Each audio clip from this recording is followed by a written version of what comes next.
But how do you stay positive mentally? How do you, for example, listen to anything? That would I do. Like, listen to a lot of music and podcasts. I suppose it's How do you charge stuff? That's what, because I would think that would be great. But I was thinking also, how would you logistically do that? Solar chargers? Take little battery packs. Yep. The front hub they've kind of really modernised them. I suppose, like, when your mum had a bike that had it's like a little dynamo. It's called like a bottle dynamo, and it goes on the side of the wheel. And it's a little generator. Yep. Like a little alternator. So it's like a more advanced one of those that goes in the front wheel hub of your bike. And charges your stuff. Yeah, but we'll only charge it when you're going at a steady speed and you have to be a certain speed above. Yep. So quite often, if you're in like pretty tough terrain, like, it's not going to do anything. Yeah, because your speed's up and down, or you're going quite slowly. Yeah. Yeah.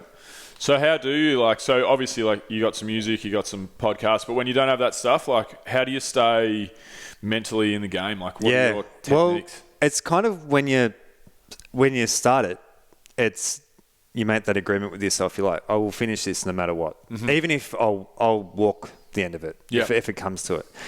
So it's kind of, when you really am struggling, you have to kind of have that moment of clarity, and you're like, well, I made the agreement that I'm going to finish this, so I'm going to finish this. So it's like very much, you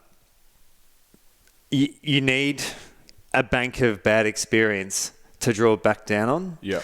So you've got to have that perspective.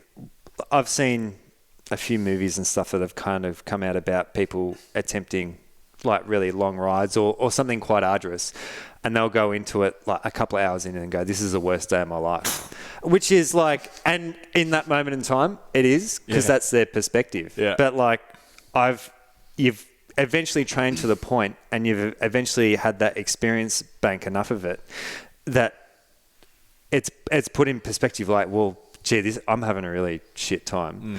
But a year and a half ago, I was having a way worse time over here. So it's very much like, so you talk about riding across Vietnam and having a really, really tough day. So it's like, the next time you're there, or a week later, you're having a tough day. You're like, well, it's a tough day, but it's not as tough as what I've just had. Yeah. Yeah, I was actually talking about business stress the other day, and how I don't find Athena, the company that I run now, like, nothing about it stresses me out. And I think that's because of the stress that I went through with Adventure Fit.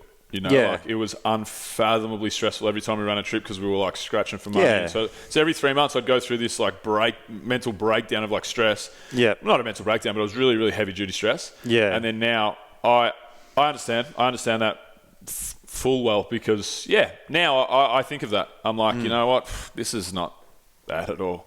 I've been through way worse stuff than this. Does that make sense? And you really need to... You don't catastrophize it, I guess. Yeah, and you got to have that moment of clarity, and you're like, all right, well, if I remove the emotion out of this, what is actually really going wrong? Yeah. And it's like, well, I'm stuck in a storm at the moment. I'm sitting in a public toilet.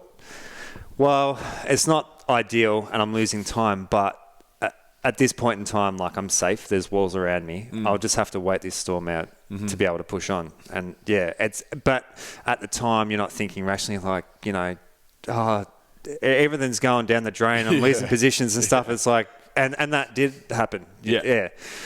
Unfortunately, through the Rockies, in particular Colorado and northern New Mexico, it rains every day and has lightning storms.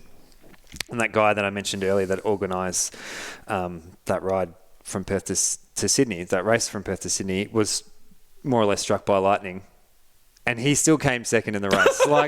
So he was struck by lightning, had complete memory blank, ended up on someone's bed thinking he was in the Wizard of Oz, and then he still managed to get his shit together and come second. So you guys are savages. Yeah, you guys should be UFC fighters. Just get in there and just ride your bike around, just punch blokes in the face. You'd probably be able to endure more pain than most UFC fighters would.